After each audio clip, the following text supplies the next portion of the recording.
Nah, sekarang kita langsung dengarkan aja yuk pemaparan berikutnya dari Pak Nur Sodik Gunarjo, Direktur Pengelolaan Media. Selamat pagi Pak Nur Sodik. Pagi Pak Nur Sodik. Selamat pagi, Mbak Marlina. Sehat-sehat, Baik. Mbak Marlina. Dan juga selamat pagi saya sampaikan kepada yang terhormat Pak Krisantus Kurniawan. Terima kasih kerjasamanya Pak Krisantus. Kemudian Pak Tito Loho ya, sudah hadir juga di antara kita. Selamat pagi. Iya, baik. Pak Nur Sodik, mungkin pemaparannya nanti bisa langsung diberikannya dengan dari kami aja Pak, biar tim aja yang menayangkan, jadi nggak perlu Bapak yang langsung memberikan pemaparan. Jadi wajahnya Bapak Saya tetap kira bisa tampil nih. dari izin dari saya saja mungkin ya. Oh gitu, baik kalau seperti itu.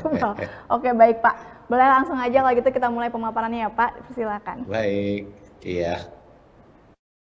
Terima kasih Mbak Marlina, Pak Krisantus, dan juga Pak Tito. Assalamualaikum warahmatullahi wabarakatuh. Selamat pagi dan salam sejahtera bagi kita semua. Om Swastiastu, Namo Buddhaya, salam kebajikan. Ya, saya menggunakan judul yang simpel saja, Bapak dan Ibu, karena kadang-kadang kalau kita menggunakan terminologi analog switch off itu kok susah banget ya. Ya, pokoknya perubahan dari siaran televisi yang analog menjadi siaran televisi digital seperti itu. Singkatannya memang tetap ASO ya, tetapi intinya kita berubah dari siaran televisi analog yang biasa kita tonton sehari-hari menjadi siaran televisi digital. Ya, izinkan Bapak dan Ibu saya untuk memulai. Tadi sudah disinggung sebenarnya ya, sudah lengkap sekali dari baik dari moderator maupun juga dari Pak Krisantus tadi sudah disampaikan terkait dengan apa itu ASO. Kemudian sampai tahap-tahapnya juga sudah disampaikan tadi.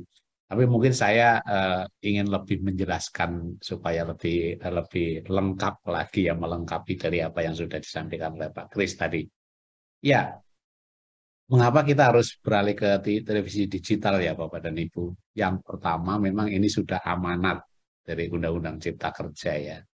Di salah satu pasal disebutkan bahwa kita ini diwajibkan untuk menyelesaikan ASO itu paling lambat 2 tahun setelah ASO ini diundangkan.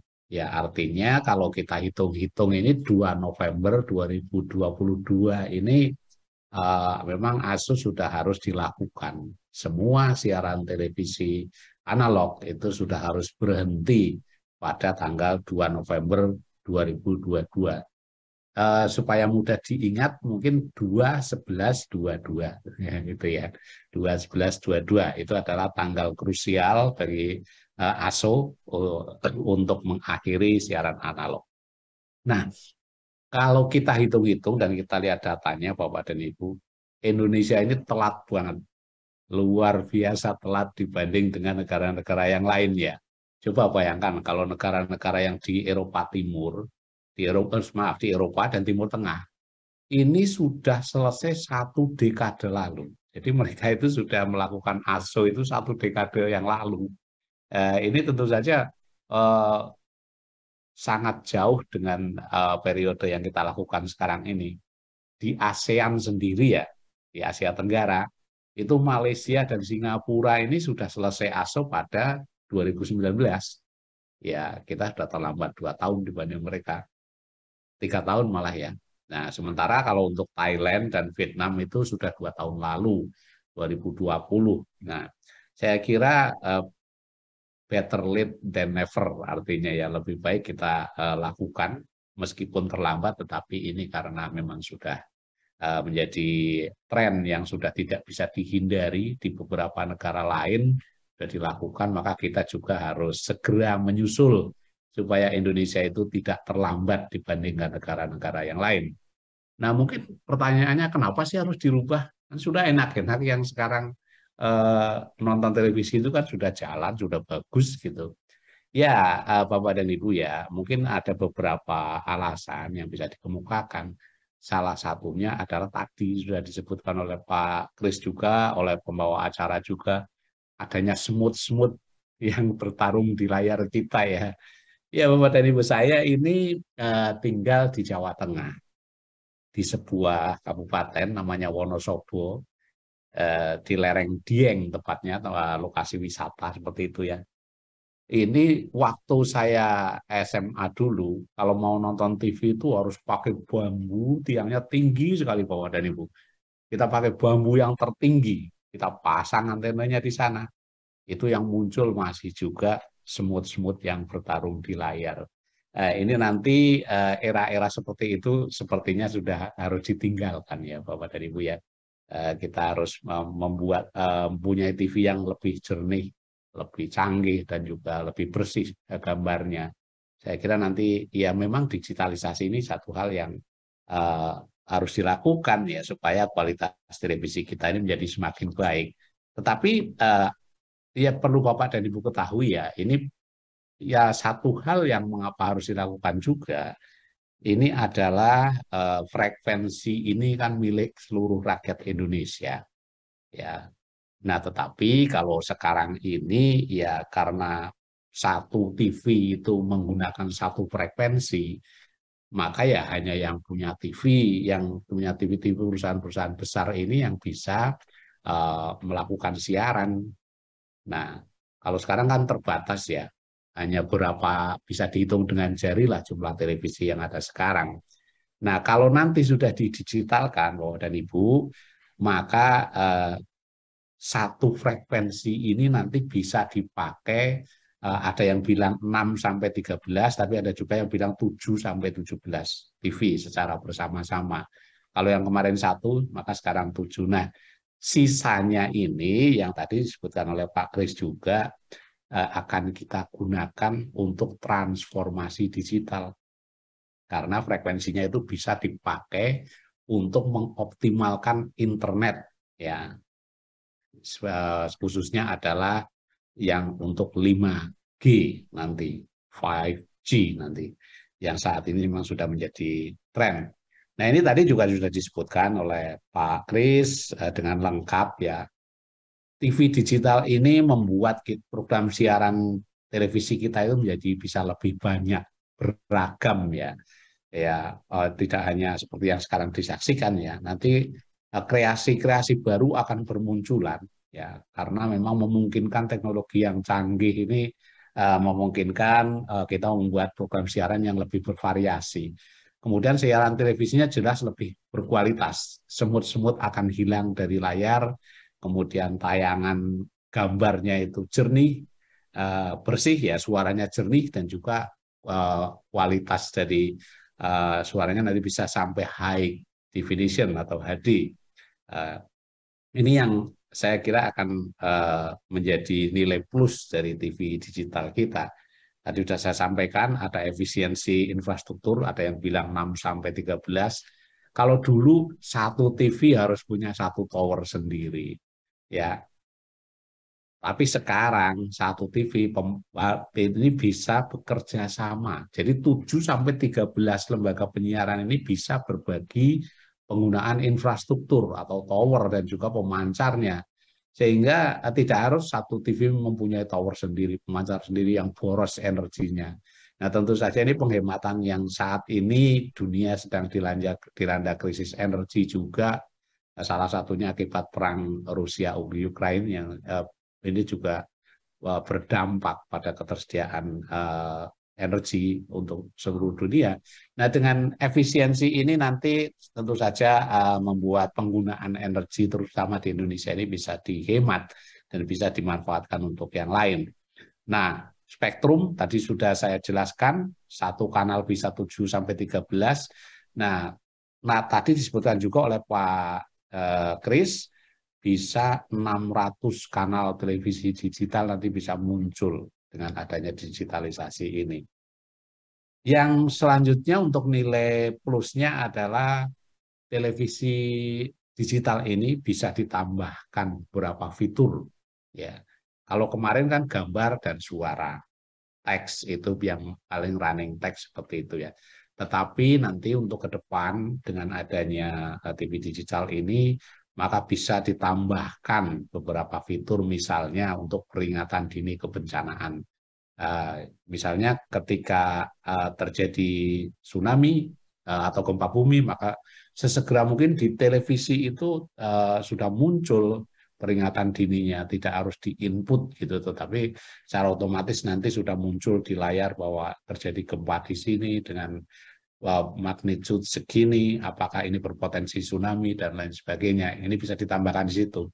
Juga bisa ditambahkan fitur bahasa isyarat dan informasi publik yang lainnya yang perlu diketahui masyarakat yang tidak hanya berbentuk gambar dan suara, tetapi data ya, ada satu tambahan lagi.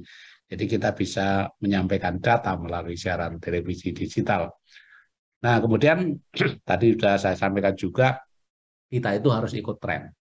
Nggak bisa Indonesia itu terus-menerus mempertahankan siaran televisi analog yang di seluruh dunia ini sudah ketinggalan zaman. Sudah ketinggalan zaman. Dibanding negara-negara ASEAN pun kita sudah telat, itu apalagi kalau dibandingkan dengan negara-negara Eropa dan juga negara-negara Timur Tengah dan lain sebagainya. Amerika itu sudah jauh lebih dulu. Ya tentu saja kita tidak usah membandingkan dengan Afrika ya. Ya, tentu saja kita masih harus lebih tinggi dari Afrika juga untuk dalam hal teknologi siaran digital kita.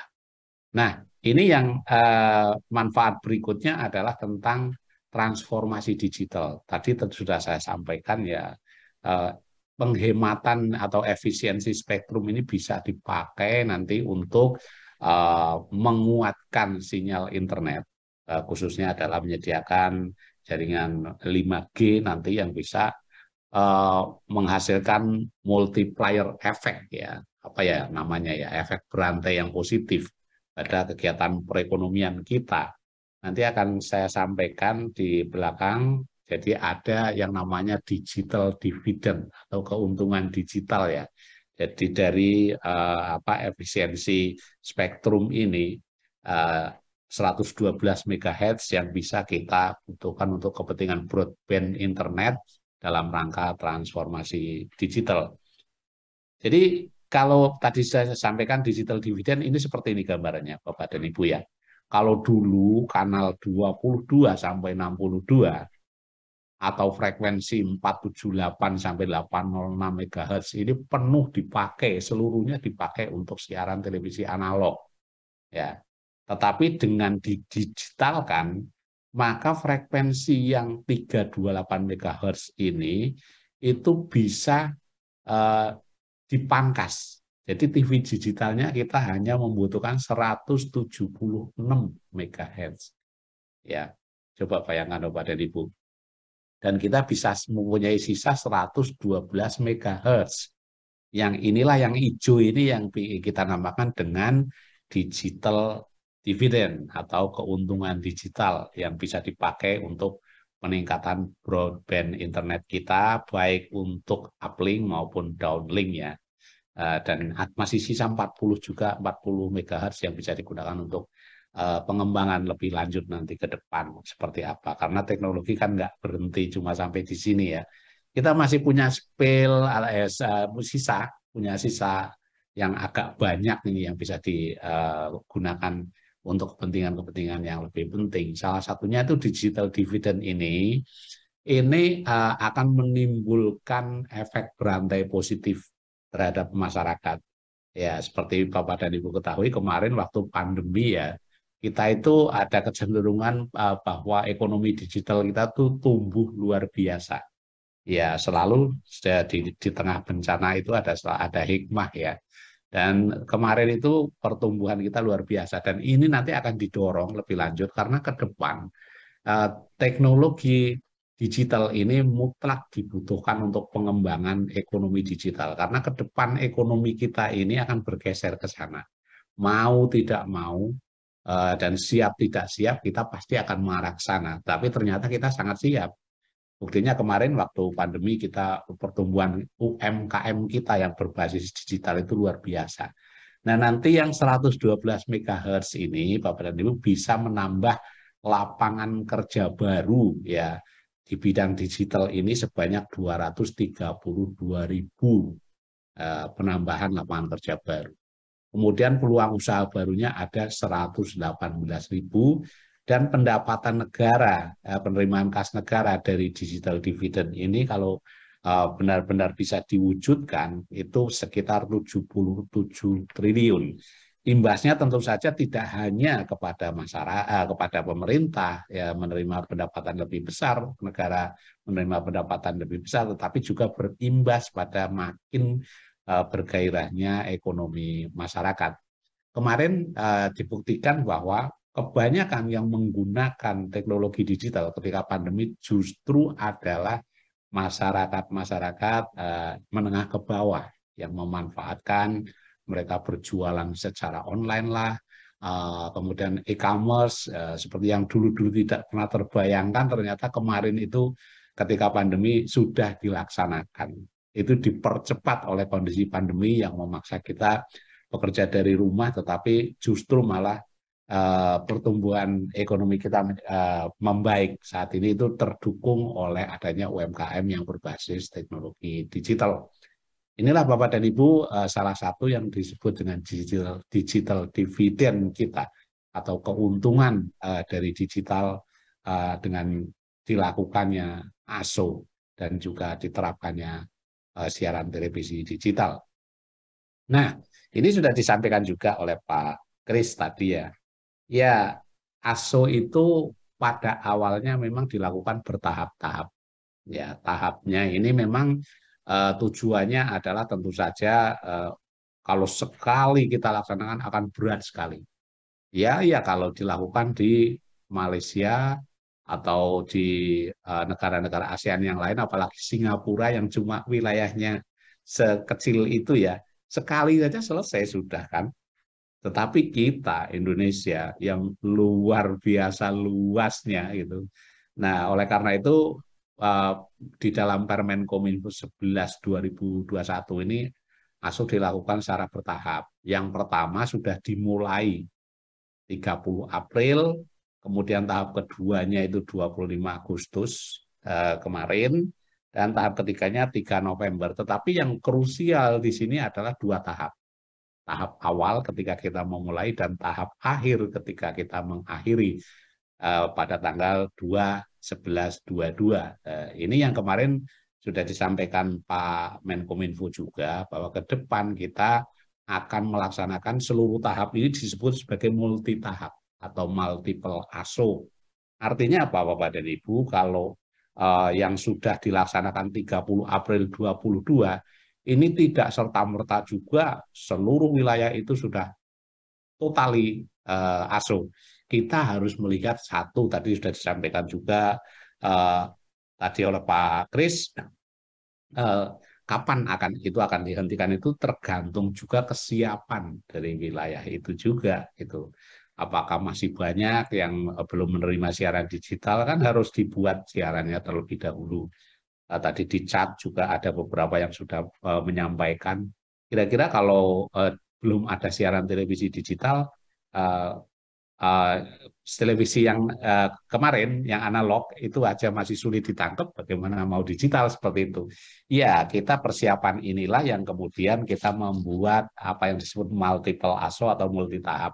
ASO multitahap ini artinya kita sambil berjalan, kita juga sambil menyiapkan supaya infrastruktur penyiarannya itu siap terlebih dahulu. Dan masyarakatnya juga siap terlebih dahulu. Oleh karena itu, katakanlah tahap-tahap yang ada ini adalah hanya sebagai kontrol bagi pemerintah supaya nanti ketika berakhir tanggal 2/11/22 ini seluruh wilayah itu sudah siap. Nah, ini tentu saja membutuhkan waktu ya Bapak dan Ibu. Nggak bisa misalnya setelah tanggal 25 maka untuk wilayah X itu sudah totally digital, kita harus siapkan. Kalau sudah totally digital, kita secara bertahap nanti akan kita laksanakan digitalisasi sampai 2/11/22 seluruh wilayah ini mampu melaksanakan ASO sesuai dengan amanat undang-undang. Nah, inilah yang perlu Bapak dan Ibu ketahui. Nah, sembari itu tentu saja kita membutuhkan ada yang namanya waktu alih, ya, ada shifting time. kita perlu juga di situ ada kita pemerintah ini juga mengoptimalkan pembagian STB-nya. STB apa sih? Ya nanti kita bahas di belakang ya, set top box ya, itu nanti juga akan kita siapkan sampai masyarakat yang mereka termasuk dalam kategori yang memang akan diberikan secara gratis mendapatkan STB ini. Nah, ini ke teknis Bapak dan Ibu ya. Mungkin bagaimana sih untuk mengecek apakah di tempat Bapak dan Ibu ini sudah ada sinyal digital atau belum? Ya, kadang-kadang kan kita bingung, di tempatku ada nggak ya? Nah, saya juga kemarin coba di tempat saya, di yang dulu saya harus memasang bambu setinggi itu, kita coba untuk cek siaran digitalnya. Kita memakai aplikasi yang namanya Sinyal TV Digital. Boleh Bapak dan Ibu download nanti di Google Play Store atau di Apple Store. Nah, kemudian install aplikasi itu di HP Bapak dan Ibu, kemudian aktifkan lokasinya, langsung jalankan. Nah, nanti akan muncul warna-warna di situ, Bapak dan Ibu. Kalau ada peta ya, ada peta yang merujuk kepada lokasi di mana Bapak dan Ibu tinggal, dan di situ warnanya apa. Ya, kalau di tempat saya yang TV-nya masih ada semutnya itu, alhamdulillah masuk di hijau dan kuning gitu. Artinya untuk saat ini itu sudah sinyalnya sudah sedang, tetapi yang tertangkap untuk siaran digitalnya ada 8 ya. Padahal itu wilayah terpencil sekali. Kalau di Bogor kemarin sudah 40 lebih hampir seluruh stasiun, maaf, itu bisa menerima siaran dalam kondisi sinyal yang bagus. Mudah-mudahan untuk wilayah Bapak dan Ibu ini setidaknya ada di kategori yang sedang ya, atau apakah justru kalau di kota besarnya bagus ya. Nah, ini tentu saja tidak berhenti di situ ya, tidak hanya ketika dicek tidak ada terus selesai, tidak. Pemerintah juga dalam hal ini terus-menerus untuk mendorong para pelaku multiplexing. Multiplexing itu adalah lembaga penyiaran yang melakukan penyiaran siaran televisi untuk televisi digital di daerah Bapak dan Ibu. Ini untuk mempersiapkan infrastrukturnya terlebih dahulu ya, sampai warnanya nggak ada lagi yang warnanya biru atau abu-abu atau sinyalnya buruk atau malah sama sekali blank spot, nggak ada sinyal ya. Kita harapkan sampai 11, 22 ini semuanya sudah ada sinyal. Nah, gimana cara menonton televisinya? Televisi digital itu seperti apa? Tadi Mbak Marlina sudah menyampaikan ya, pakai data enggak sih? Gitu. Enggak, Bapak dan Ibu ya. Kita tidak perlu data, tidak seperti mengakses internet seperti itu. Nah, kalau televisi Bapak dan Ibu itu sudah televisi digital, ya tinggal dari antena saja sudah langsung dimasukkan ke televisi Bapak dan Ibu, langsung diprogram ulang TV Anda. Kalau sudah switch off, nanti sudah ditutup siaran televisi analognya, maka program ulang TV Anda. Research gitu ya, ada di remote-nya biasanya untuk memprogram ulang secara otomatis, maka di situ akan muncul kanal-kanal TV digital. Kalau TV Anda itu memang sudah televisi digital ya. Ciri-cirinya biasanya sih tipis ya, televisi yang keluaran-keluaran terbaru. Tapi apakah semua televisi TV digital? Enggak juga. Bapak dan Ibu jangan salah juga. Wah, TV saya udah tipis kok nggak bisa nangkep ya. Ya, ada juga televisi yang hanya tipis tapi masih analog juga gitu. Oleh karena itu perlu dicek nanti apakah televisi Anda ini digital atau bukan itu ya, dengan research itu tadi. Tetapi pastikan dulu memang kalau di tempat Bapak dan Ibu ASO sudah dilakukan. Nah, tinggal colokin aja langsung di program ulang, maka televisi Anda akan menerima. Nah, kebanyakan dari kita yang kita punya, bahkan even yang di rumah saya sendiri, di rumah orang tua saya, karena di Wonosobo ini juga masih menggunakan televisi tabung. ya, di mana televisi tabung ini semuanya itu adalah televisi analog, ya. Bahkan ada juga TV LED atau LCD yang masih analog juga. Nah, ini. Nah, jangan terpesona pada penampilan karena belum tentu TV tipis itu TV digital. Untuk dua TV jenis itu yang masih menggunakan teknologi analog tidak perlu diganti Bapak dan Ibu, tidak perlu dibuang atau diganti. Ya kalau punya duit sih monggo. Bagus lah kalau memang diganti TV digital. Tapi televisi, perangkat televisi yang Bapak dan Ibu miliki sekarang, baik yang masih gede-gede, yang masih gemuk-gemuk, ada tabungnya besar itu ya, masih bisa dipakai, jangan khawatir. Jadi siaran televisi digital ini tidak mengharuskan juga untuk ganti TV menjadi TV digital dalam waktu yang secepat ini. Ya, kita tahu harganya juga agak mahal ya untuk TV yang sudah mampu menangkap siaran digital. Nah, untuk bisa mendapatkan siaran televisi digital dengan televisi analog, maka perlu ditambahkan satu kotak. Ya, kotak ini yang namanya adalah set top box atau STB gitu. Fungsi STB ini adalah mengubah siaran televisi analog, sinyal TV analog menjadi sinyal TV digital. Kalau Bapak dan Ibu lihat di parabola ya, dari parabola itu kan terus dimasukkan ke kotak juga dulu. Ya, yaitu receiver namanya. Sama seperti ini juga. Kalau dari yang antena UHF yang Bapak Ibu kemarin itu langsung dicolokin ke TV, sekarang di tengahnya ditambahkan set top box. Set top box ini bisa dihubungkan ke TV dengan dua cara. Yang pertama itu menggunakan kabel RCA. Kabel RCA itu yang hijau, putih, kuning. Biasanya seperti itu. Isinya ada 3 itu. Nah, itu biasanya dipakai untuk televisi yang analog, yang TV tabung ya. Tetapi kalau yang sudah LED, biasanya menggunakan kabel satu aja kabelnya ya. Dan ujung-ujungnya itu ada logam pipih seperti itu, namanya kabel HDMI.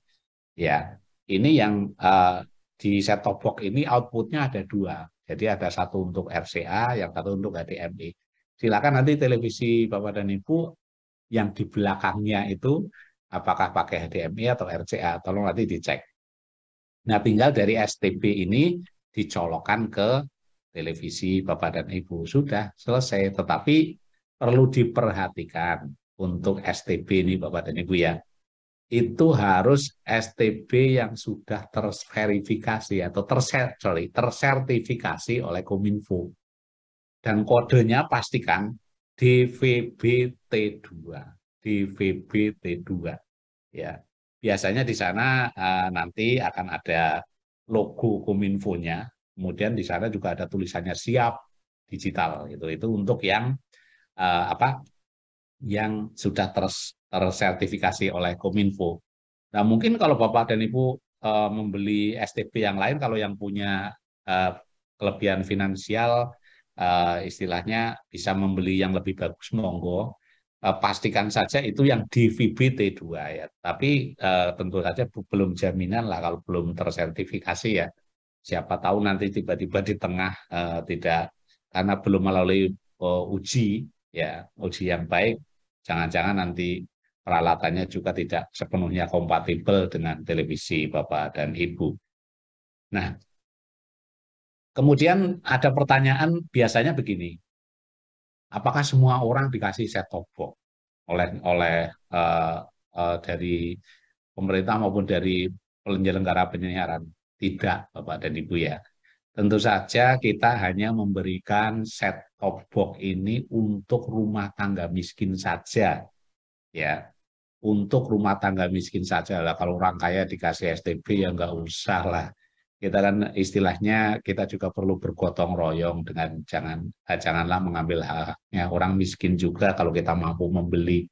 Kalau di pasaran itu kisarannya antara 150 sampai 250 tergantung kualitas dari STB itu. Artinya tergantung merek juga dan tergantung juga pabrikannya ya. Tapi kisarannya harganya segitu. ya cukup murah lah untuk bisa menangkap siaran yang eh, bisa dipakai secara terus-menerus, belinya cuma sekali seperti itu kan. Nah, untuk STP gratis ini Bapak dan Ibu ya, ini hanya untuk rumah tangga miskin.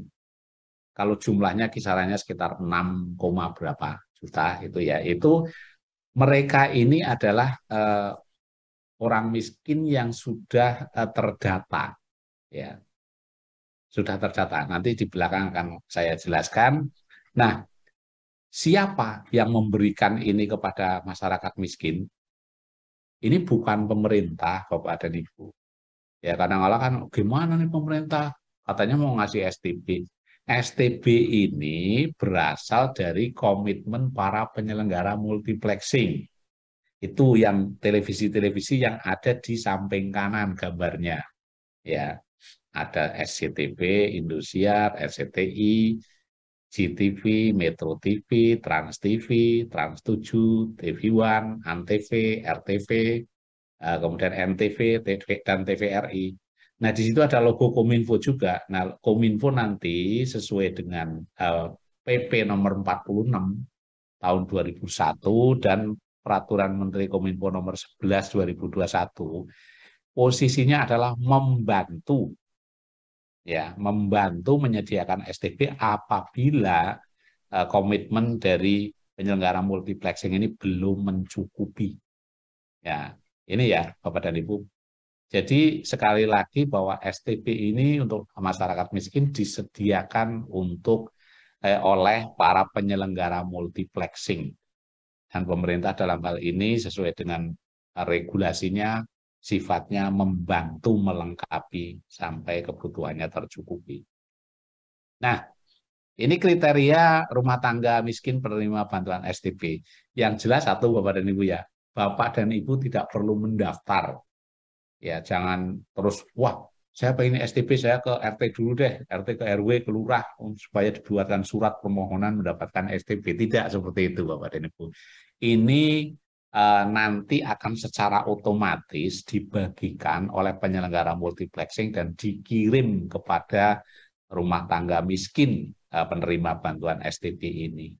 Nah, siapa rumah tangga miskin penerima ini adalah mereka yang terdaftar di Data Terpadu Kesejahteraan Sosial atau DTKS Kemensos. Ini memang kita menggunakan data ini karena ini adalah data yang sudah terverifikasi secara lintas sektoral, Bapak dan Ibu ya.